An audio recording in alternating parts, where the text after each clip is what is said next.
नमस्कार विद्यार्थी मित्रांनो, 1 जूनपासून आपले हे ऑनलाईन वर्ग सुरू झालेले आहेत. मागच्या 4 तासांमध्ये आपण सिमिलॅरिटी या प्रकरणाला सुरुवात केलेली आहे. सिमिलॅरिटी म्हणजेच समरूपता.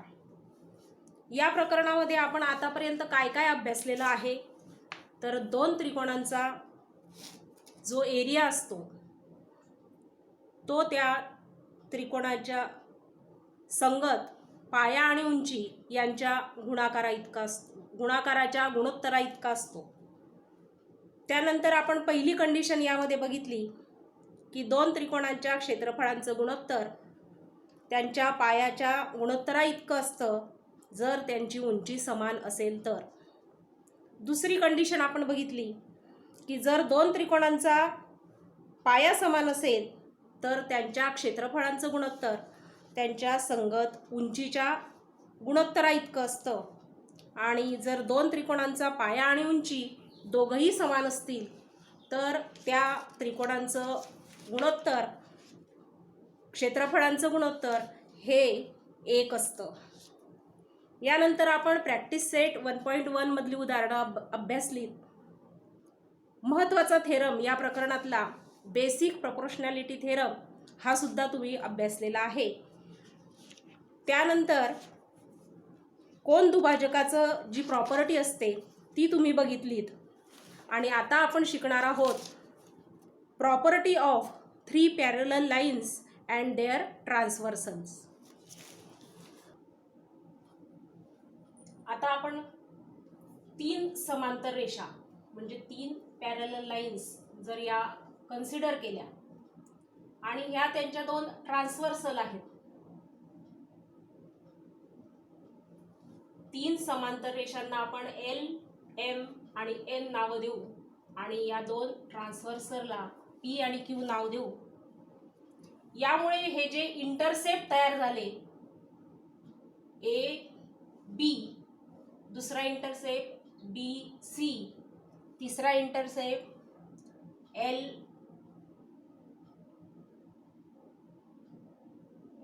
M आणि चौथा इंटरसेप्ट MN. यामध्ये या प्रॉपर्टीमध्ये असं शिकायचं आहे की या 3 समांतर रेषांना जेव्हा या 2 ट्रान्सव्हर्सल छेदतात त्यामुळे तयार झालेले जे इंटरसेप्ट असतात त्यांचा जो रेशो असतो तो सारखा असतो. म्हणजेच AB छेद BC बरोबर LM छेद MN.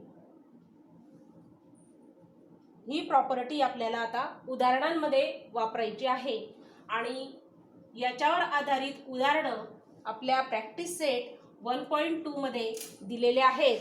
त्या उदाहरणांचा आता आपण अभ्यास करणार आहोत. या 1.2 मधलं आपण उदाहरण दुसरं बघूया.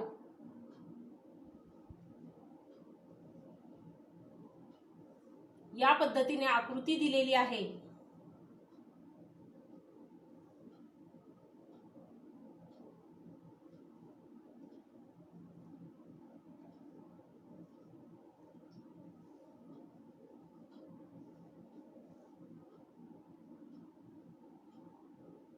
किमती दिलेल्या आपल्याला PM ची व्हॅल्यू दिलेली आहे 15,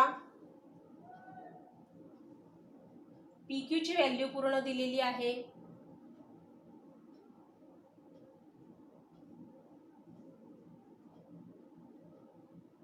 25,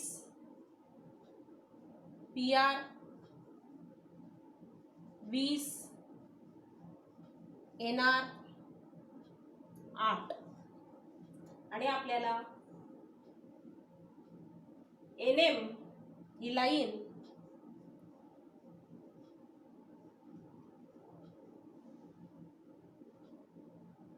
PQ ला पॅरलल आहे किंवा नाही हे सिद्ध करायचं आहे.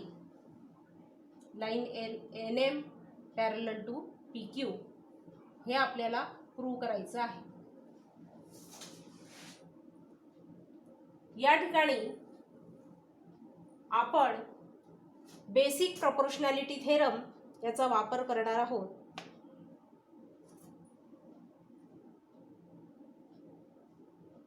आपल्याला संपूर्ण PQ ची किंमत दिलेली आहे आणि आकृतीत जर आपण बघितलं तर M हा P आणि Q च्या दरम्यान आहे, म्हणून PQ बरोबर PM प्लस MQ. त्याच पद्धतीने N हा P आणि R च्या दरम्यान असल्यामुळे PR बरोबर PN प्लस NR. या ठिकाणी पूर्ण PQ ची व्हॅल्यू आपल्याला 25 दिलेली आहे आणि PM 15 दिलेली आहे. याचा अर्थ आपण MQ ची किंमत काढू शकतो. MQ बरोबर 25 वजा 15 बरोबर 10. या ठिकाणी आपल्याला PR ची किंमत 20 दिलेली आहे, त्यापैकी NR 8 मापाचा आहे, म्हणजे आपल्याला PN ची किंमत मिळेल PN बरोबर 20 वजा 8 बरोबर 12. आता आपण PQR या त्रिकोणामध्ये हा रेशो बघू. PM छेद MQ किमती टाकू आपण. 15 छेद 10 बरोबर 5ने भाग जातो या ठिकाणी. 5 त्रिक 15 आणि 5 दुणे 10 हा रेशो आपल्याला मिळाला 3/2. त्याच पद्धतीने PN अपॉन NR याची जर किंमत आपण काढली तर PN ची किंमत 12 आणि NR ची किंमत 8. या ठिकाणी 4ने भाग दिला तर 4 त्रिक 12 आणि 4 दुणे 8. म्हणजे तुमच्या असं लक्षात येईल की PM छेद MQ बरोबर PN छेद NR, कारण दोघांची किंमत सारखी आलेली आहे आणि त्यावरून आपण असं म्हणू शकतो की line NM is parallel to line QR. 1.2 मधलं चौथं उदाहरण बघा. त्रिकोण दिलेला आहे ABC.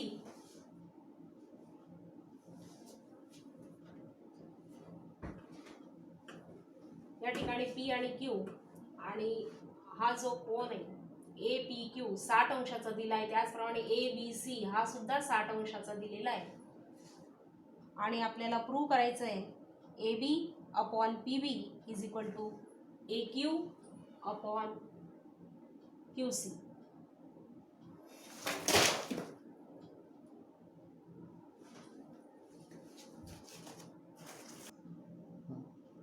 बघा आता APQ याचं माप 60 अंश दिलेलं आहे, त्याचप्रमाणे ABC चं माप सुद्धा 60 अंश आहे. जर आपण ही PQ आणि BC या दोन लाईन्स आणि AB आणि AC ही त्यांची ट्रान्सव्हर्सल असं कन्सिडर केलं तर APQ आणि ABC हे करस्पॉन्डिंग अँगल्स झाले आणि करस्पॉन्डिंग अँगल्सचं माप सारखं दिलंय, याचा अर्थ ते कॉन्ग्रुएंट आहे. Angle APQ is equal to angle ABC is equal to 60 degree. Therefore, by corresponding angle test,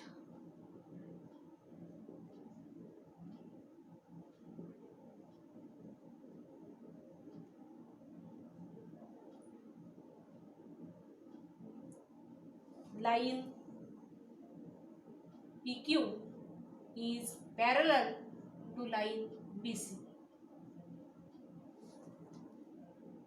आणि म्हणून by using BPT basic proportionality theorem, याचा शॉर्ट फॉर्म मी लिहिलाय BPT, AP upon PB is equal to AQ upon QC हे सिद्ध झालेलं आहे. पुढच्या उदाहरणात आपल्याला दोन समांतर रेषा दिलेल्या आहे. बघा 5व्या उदाहरणामध्ये AB ला समांतर PQ लाईन दिलेली आहे आणि पी क्यू ला समांतर DC लाईन दिलेली. आत्ताच आपण जी प्रॉपर्टी बघितली 3 पॅरलल लाईन्सची, त्या प्रॉपर्टीचा या ठिकाणी आता आपल्याला उपयोग करायचा आहे. आकृती दिलेली बघा, या पद्धतीने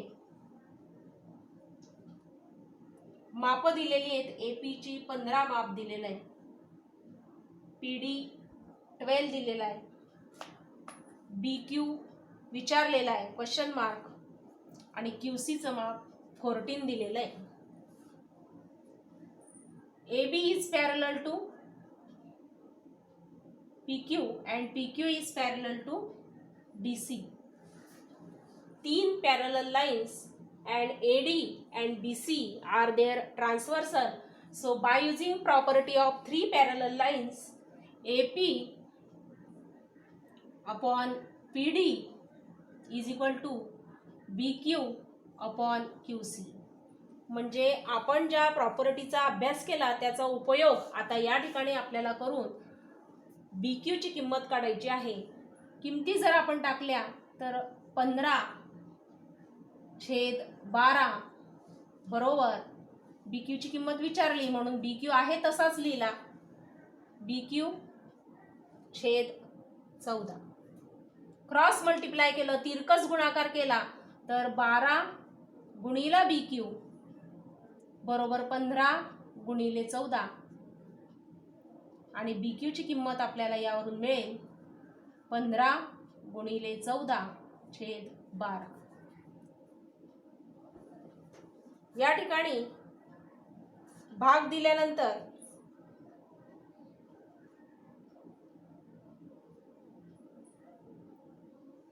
बेसक 12 बेसाती 14,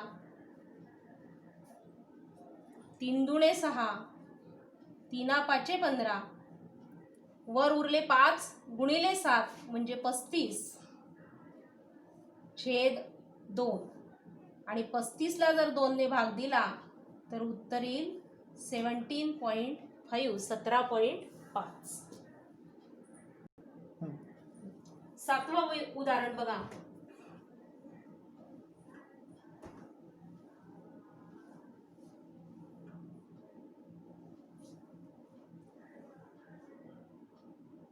या ठिकाणी काय काय दिलेलं आहे बघा. AB समांतर CD समांतर FE,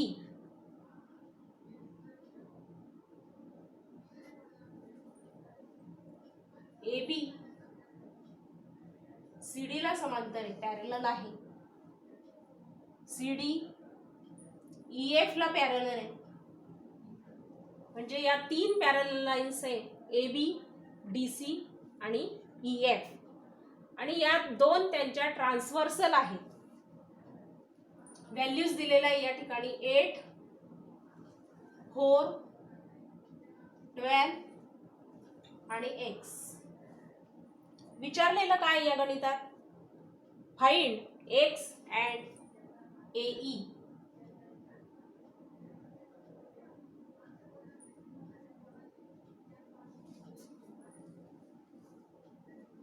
पॅरलल लाईन्सचा प्रॉपर्टीचा उपयोग आपण करणार आहे. AB is parallel to DC, DC is parallel to EF.